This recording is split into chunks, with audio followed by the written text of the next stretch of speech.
Bismillahirrahmanirrahim. Assalamualaikum warahmatullahi wabarakatuh. Selamat pagi mahasiswa-mahasiswi sekalian. Hari ini kita akan belajar tentang bagaimana memulai bisnis atau perencanaan bisnis.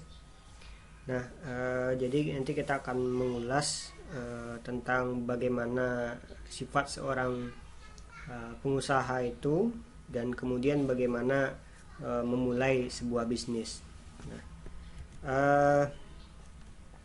yang pertama, cara menumbuhkan nilai bisnis dalam diri seorang pebisnis itu sendiri.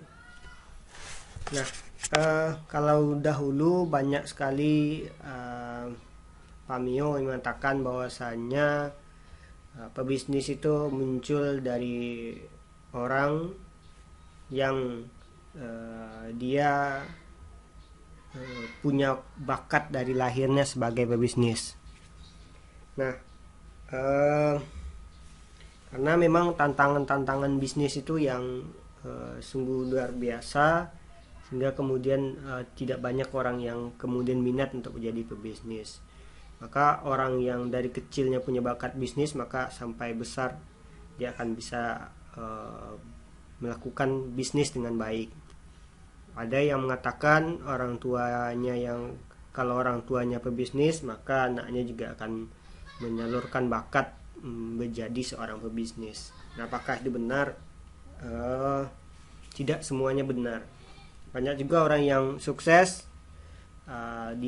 tanpa didahulukan oleh keluarganya yang sukses, ya, seperti itu. Banyak orang yang kemudian sukses dalam berbisnis, yang dia memang giat untuk memperjuangkan dan giat dalam berusaha, seperti itu.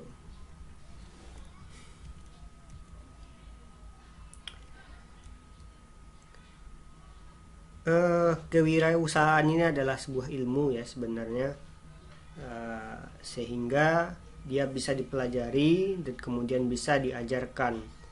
Maka seorang wirausaha atau entrepreneur itu adalah orang yang semangat belajarnya tinggi, semangat menuntut ilmunya tinggi, seperti itu. Yang jelas ini beberapa manfaat dari seorang wirausahawan itu atau seorang pebisnis itu punya banyak mempunyai banyak keuntungan bagi dirinya sendiri dan keuntungan untuk orang lain. Yang pertama, menambah daya tampung tenaga kerja. Ini menguntungkan masyarakat di sekitarnya. Kemudian sebagai generator pembangunan lingkungan di bidang produksi, distribusi, pemeliharaan lingkungan, kesejahteraan, dan sebagainya. Jadi dia adalah orang yang berkontribusi untuk orang sekitarnya. Berusaha memberi bantuan kepada orang lain dan pembangunan sosial. Nah, ini untuk sosial. Kemudian berusaha mendidik karyawan menjadi orang mandiri. Ini adalah bentuk manfaatnya kepada orang lain, ya, yang dalam hal ini pribadi seorang yang bekerja. Kemudian ini manfaat dari berusaha juga agar mengajarkan agar hidup efisien, tidak berfoya-foya dan tidak boros, ya. Jadi banyak kita lihat pengusaha sukses itu dia sederhana saja, seperti contohnya penemu Facebook, ya, itu Mark Zuckerberg dan penemu-penemu lainnya yang kemudian dia hidupnya secara sederhana saja dari kesuksesannya tersebut. Bahkan banyak dari pengusaha itu yang dia berasal dari keluarga yang sederhana. Jack Ma itu dari keluarga yang sederhana. Kalau di orang Minang itu seperti Basrizal Koto dan lain semacamnya, itu adalah orang yang bahkan tidak tamat SD. Kalau Basrizal Koto itu banyak yang malah dia orang yang tidak tamat kuliah, seperti itu. Mark Zuckerberg dan lain semacamnya itu tidak tamat kuliah. Tapi bukan tidak tamat kuliahnya yang kita tiru, tapi keberhasilannya yang kemudian kita ambil. Nah, jiwa seseorang pewirausaha itu harus terlatih dengan beberapa sifat seperti ini. Pertama, kepercayaan diri tinggi, ya. Karena bagaimana kita mau memasarkan produk kita ketika kita malu-malu untuk memasarkan? Ini tidak mungkin. Maka kepercayaan diri harus muncul. Dan melatih kepercayaan diri ini harus dari kecil. Harus menumbuhkan mental percaya diri dari kecil. Kemudian berorientasi pada tugas dan hasil. Jadi punya visi dia. Jadi visinya adalah keberhasilan, ya. Ketika orientasinya keberhasilan, maka dia akan mengerjakan tugas, ya, dengan sebaik-baiknya. Tugas-tugas itu direncanakan dengan baik, ya, kemudian menghasilkan keberhasilan. Kemudian keberanian mengambil resiko. Nah, ini harus ada dalam seorang entrepreneur itu. Percuma kita punya ilmu tinggi, ya, punya pengetahuan yang tinggi, tapi kita tidak berani mengambil resiko. Kita tidak berani memutuskan sesuatu untuk usaha kita, ya. Maka tidak akan bisa kita menjadi seorang wirausaha. Banyak kita lihat orang-orang wirausaha ini berani mengambil sikap, berani membuat cakrawala baru, berani membuat inovasi baru, seperti itu. Kepemimpinan. Nah, kepemimpinan ini harus, karena kita tidak mungkin berusaha atau menjadi pengusaha sendiri. Kita harus bisa mengelola sumber daya yang kita miliki. Apakah itu karyawan kita, kemudian keuangan kita, mengelola sumber keuangan, mengelola barang-barang, mengelola marketing dengan baik, sehingga kemudian ini adalah skill-skill kepemimpinan itu sendiri. Berorientasi pada masa depan. Nah, ini jadi bisnis itu bukan untuk 1-2 hari. Jadi bisnis itu untuk masa depan. Bahkan para pengusaha itu memikirkan bagaimana 7 turunannya itu menjadi orang yang berhasil. Nah, seperti itu. Kemudian kreatif dan inovatif ini harus juga. Kreatif kenapa? Karena di sekeliling kita banyak usaha-usaha yang sama dengan kita. Maka ketika kita tidak punya kreatifan, kita tidak punya inovasi tinggi, maka kita akan ditinggal oleh orang-orang. Usaha kita tidak akan dilirik, usaha kita tidak akan berkembang. Nah, maka kreatif dan inovatif ini perlu untuk pengembangan usaha. Kemudian punya tenaga dalam. Nah, ini apa itu tenaga dalam yang akan kita sampaikan. Nah, ini tadi ya, kepercayaan diri, berorientasi pada hasil, berani mengambil resiko. Nah, kemudian kepemimpinan, kemudian kreativitas dan inovasi. Nah, tenaga dalam itu apa? Ini dia. Jadi maksudnya tenaga dalam itu bukan dia punya ilmu silat, dia bukan punya ilmu sihir, dia bukan punya ilmu guna-guna, ya. Tapi dia punya keuletan, ketabahan, ketangkunan, kejujuran, dan kedisiplinan, ketulusan, keikhlasan, kesopanan. Artinya dia punya satu hal yang menjadi nilai positif dalam dirinya, kebaikan dalam dirinya, nilai-nilai emosional yang baik dalam dirinya, sikap dan tata kehidupannya yang pribadi yang baik, seperti itu.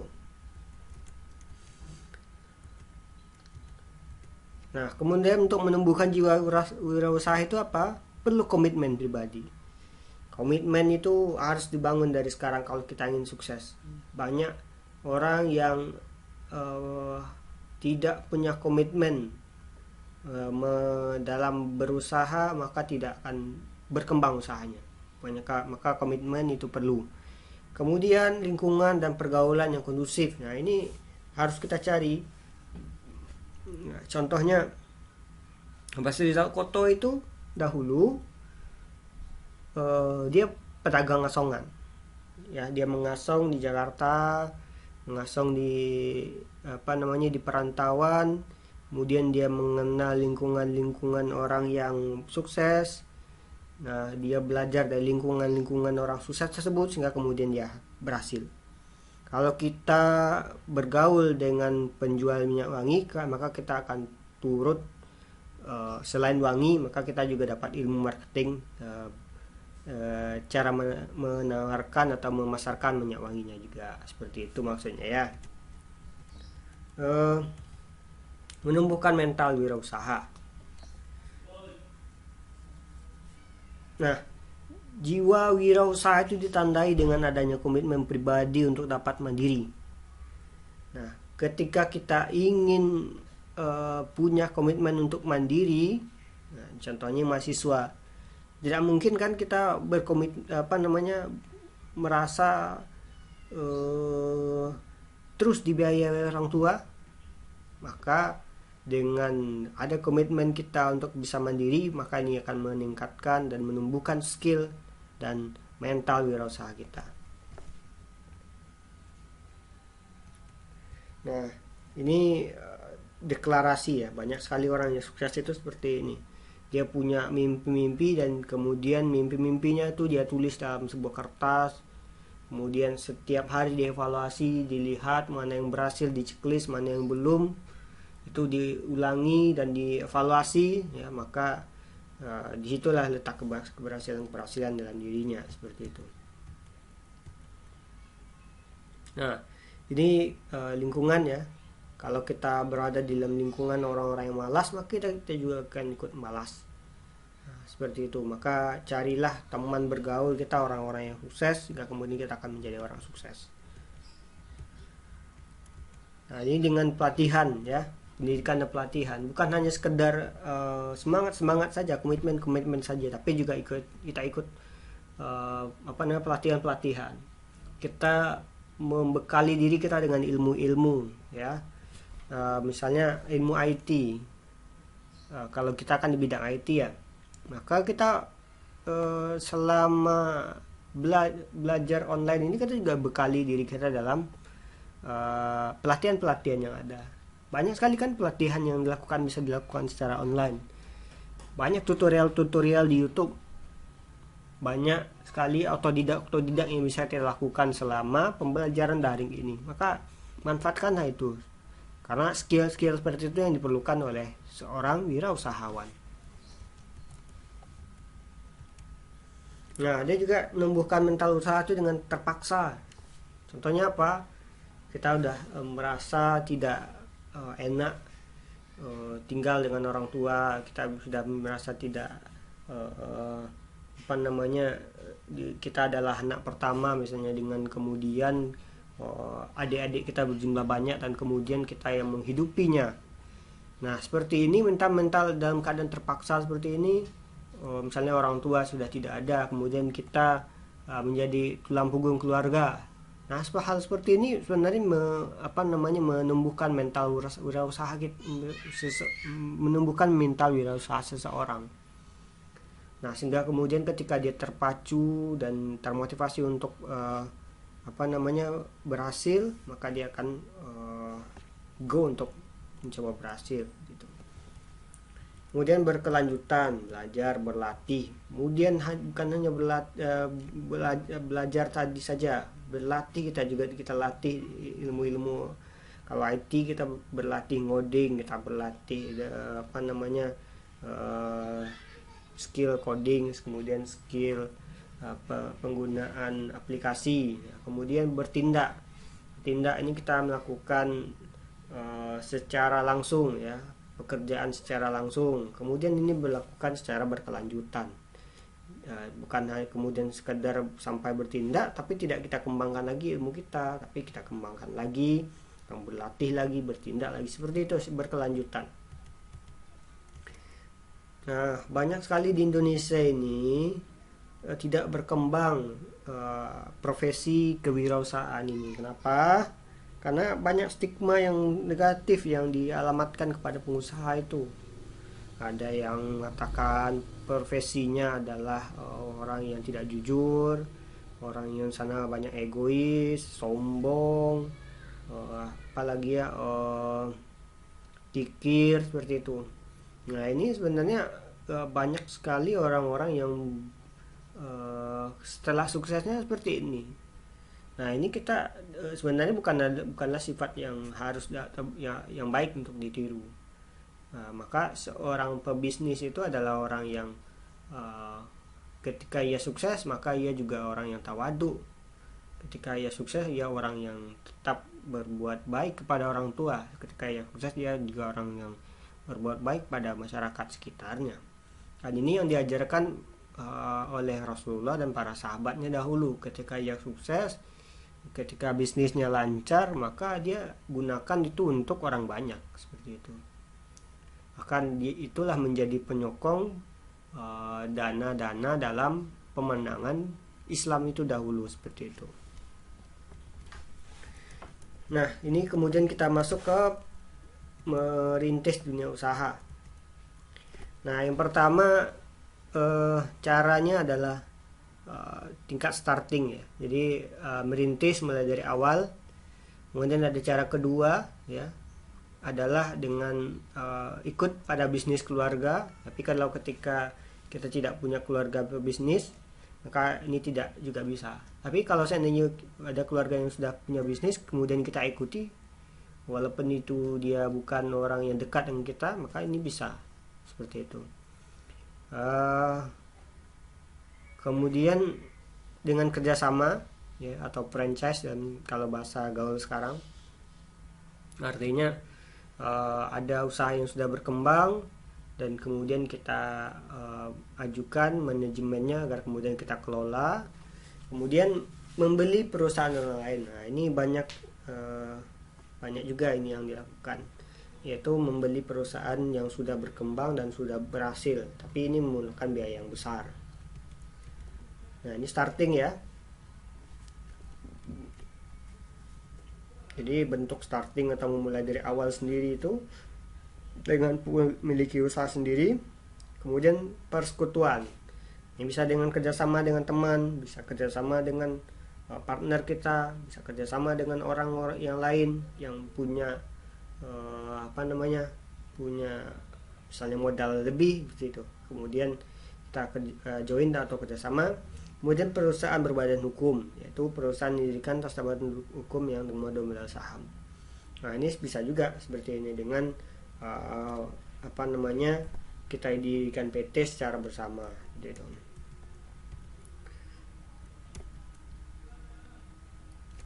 Pendekatannya ini pendekatan pengalaman, kemudian kebutuhan pasar, pengalaman. Misalnya kita punya ilmu di bidang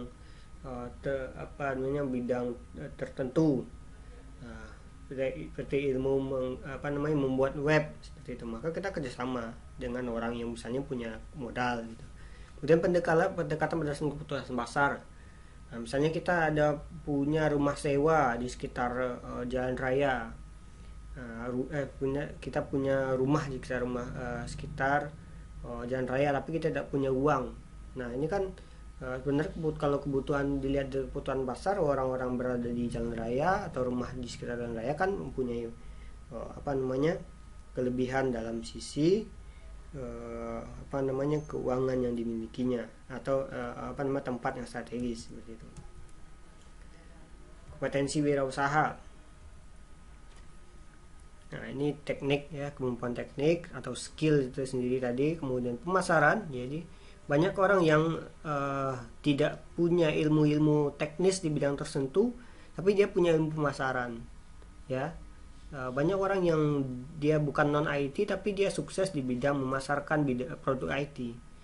Nah seperti itu banyak. Kemudian satu lagi ada yang berikutnya ada kemampuan finansial. Artinya ada orang yang kaya, dia punya kecukupan uang tapi dia tidak bisa mengelola itu. Nah ini bisa kita jadikan kerjasama. Kemampuan hubungan, nah ini misalnya kita kenalan orang-orang yang sukses gitu, yang bisa kita kerja bersama, terrelasi. ada beberapa yang harus diperhatikan dalam merintis usaha baru ini. Jadi bidangnya yang dimasuki apa? Kalau bidang IT, ya kita harus mengetahui bidang IT itu prospeknya seperti apa, kemudian apa yang mau kita kembangkan dari sana, apakah produknya bisa kita kembangkan atau produknya itu kemana saja kita akan melakukan pengembangan seperti itu. Bentuk usahanya juga, bentuk usaha kepemilikannya seperti apa, misalnya apakah pemilikan pribadi atau kita kerjasama dengan yang lain. Tempat, nah ini mempengaruhi juga tempat. Misalnya kita tidak punya tempat, maka tidak akan bisa juga berkembang usaha kita. Nah kalau sekarang kalau kita lihat banyak usaha-usaha online itu dia tempatnya bahkan gudang dijadikannya tempat yang tidak strategis atau tidak di pinggir jalan, malah kan banyak. Ada yang seperti itu, dia mengembangkan usaha dari rumah-rumahnya saja, tapi dia punya strategi-strategi dalam pengembangan bisnisnya. Organisasi yang akan digunakan, jadi bentuk usahanya seperti apa, apakah badan usaha ya atau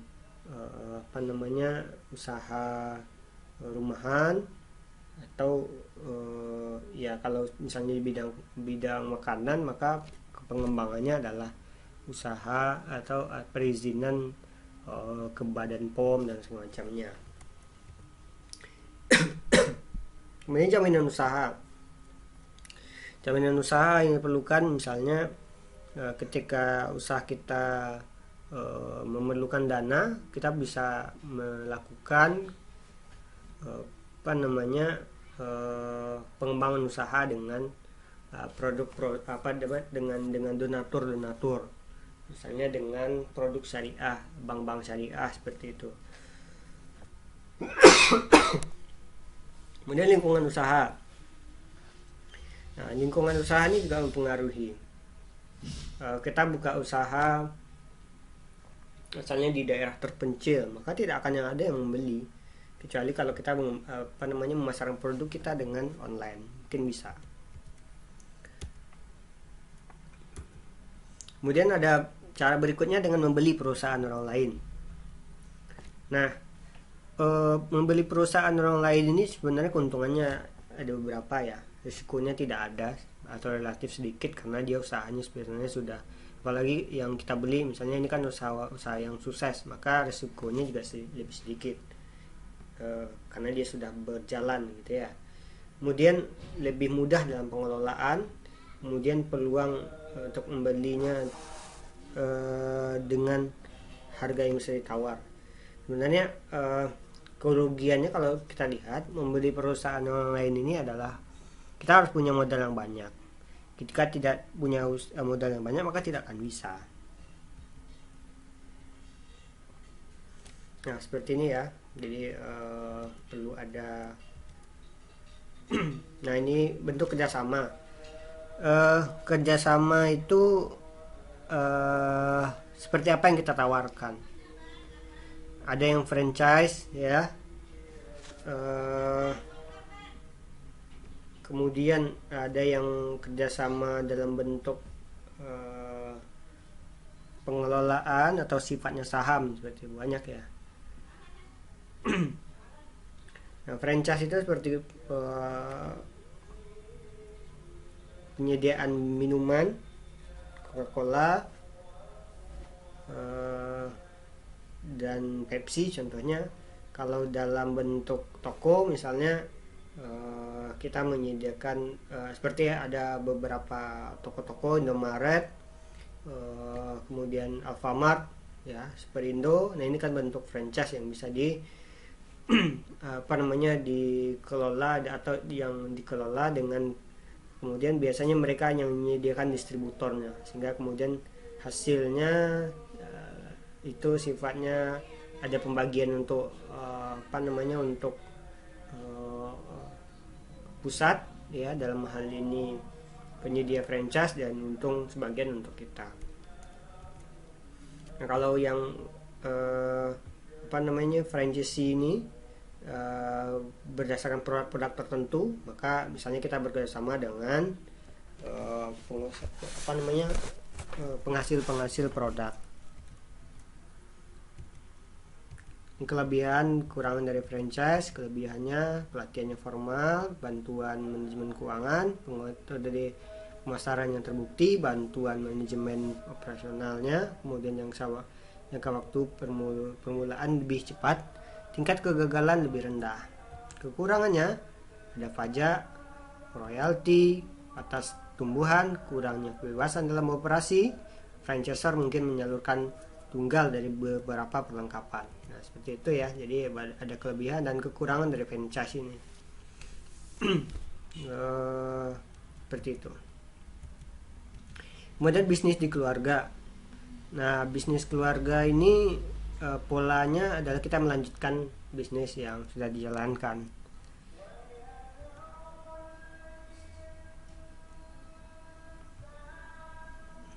Nah, seperti ini ya. Jadi ini pola. Ada pola bisnis, pola keluarga, pola pemerintah yang punya struktur yang hampir sama sebenarnya.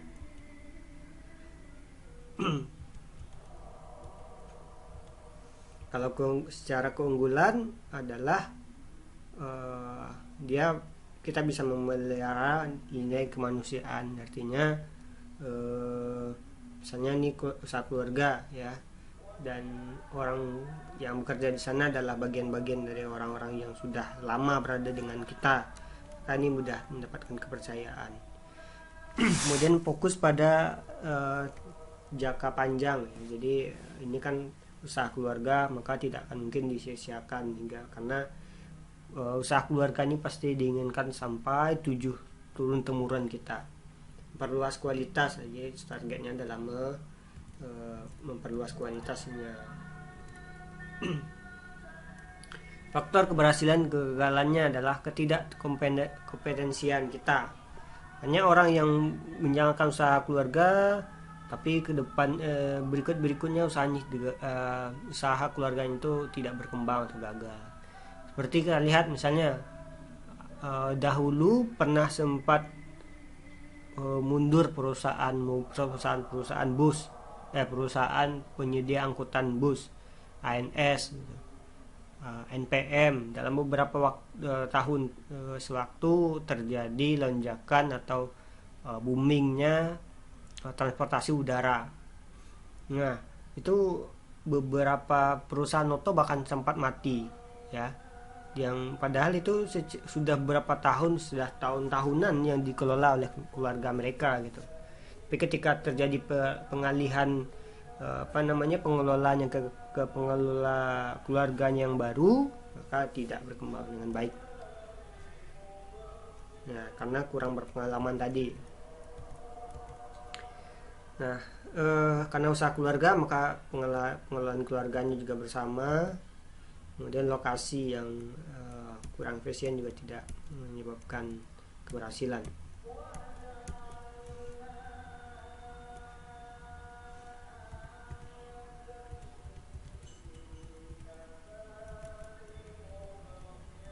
Ya, kita lanjut. Beberapa potensi yang membuat seorang mundur dari usaha. Pertama, pendapatan tidak menentu. Nah, banyak sekali yang kemudian pendapatannya tidak menentu dan dia tidak bisa mengelola keuangannya dengan baik, cash flow ke uang masuk dan uang keluarnya tidak terpelihara. Nah, maka ini menyebabkan usaha menjadi mundur dan bahkan mati. Kerugian ya. Jadi terlalu banyak investasi. Nah, contoh yang pernah kita lihat misalnya ada beberapa travel umroh ya. Ada travel umroh itu yang dia terlalu, ketika dia mendapatkan hasil dia langsung investasi. Dia dapat hasil langsung investasi. Sehingga kemudian keuntungannya itu tidak mereka pegang, bahkan tidak tertabung oleh mereka. Nah, ketika terjadi sebuah krisis, ketika terjadi sebuah keuangan yang tidak stabil, dia tidak punya simpanan, dia tidak punya saving anggaran, sehingga kemudian usahanya menjadi hancur seperti itu. Banyak sekali yang kita lihat ia tidak bisa mengelola keuntungannya, modal yang milikinya itu selalu diinvestasikan. Memang bagus untuk diinvestasi, tapi dilihat keuangan seperti apa yang bisa kita investasikan keuntungan tersebut. Jadi kalau mau usaha maka itu harus punya sifat kerja keras dan waktu yang lama untuk mewujudkan keberhasilan itu. Tidak ujuk-ujuk orang berhasil seperti itu. Kualitas hidup rendah meskipun usahanya mantap. Nah, kualitas hidup yang rendah ini, kualitas kehidupan yang tidak segera meningkat dalam usaha akan mengakibatkan seorang mundur. Jadi usahanya mantap ini, tapi kehidupannya tidak meningkat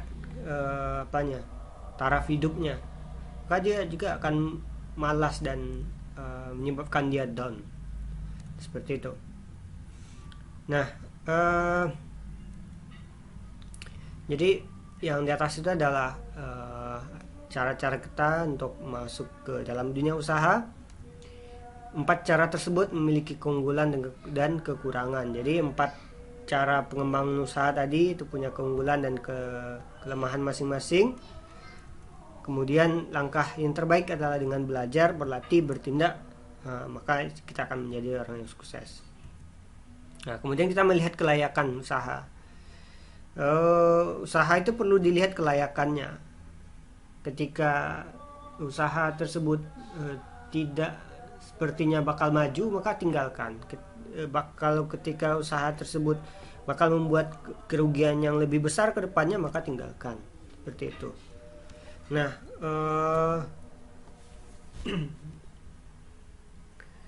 yang diperlukan adalah bagaimana kita memilih usaha atau jenis usaha itu yang menguntungkan. Nah, kalau di bidang IT kita yakin IT itu berkembang dengan pesat. Kedepannya dunia IT itu akan menjadi sebuah tren, ya, bahkan sekarang saja sudah menjadi tren. Maka saya rasa kalau bidang usaha di IT maka Anda tidak akan rugi. Tinggal bagaimana kita mengatur skill kita, punya skill dalam ilmu IT tersebut, kemudian mengasahnya, kemudian belajar marketing dengan baik, kemudian bagaimana mengelola keuangan dengan baik, mengelola SDM dengan baik, maka akan berjalan dengan baik usahanya seperti itu. Nah, ini orang-orang yang perlukan investor, kemudian wirausaha, kemudian masyarakat dan pemerintah. Jadi studi kelayakan ini artinya kita melihat gambaran besar usaha kita, kemampuan diri kita, kemudian kita melihat masa depannya seperti apa bisnis tersebut. Nah, ini perlu agar nanti usaha kita tidak rugi. Apa yang kita lihat dari sana adalah besarnya modal yang kita investasikan. Kemudian ketidakpastian proyek. Proyek itu yang kita buat atau usaha yang mau kita rintis tersebut pasti nggak bakal memberikan keuntungannya. Kalau tidak, maka ini tidak bisa dikatakan ketidakpastian. Kemudian kompleksitas elemen yang mempengaruhi. Nah, kalau elemennya banyak, kemudian modal kita sedikit dan usaha kita itu adalah usaha kecil-kecilan, ya, maka tidak akan bisa berkembang.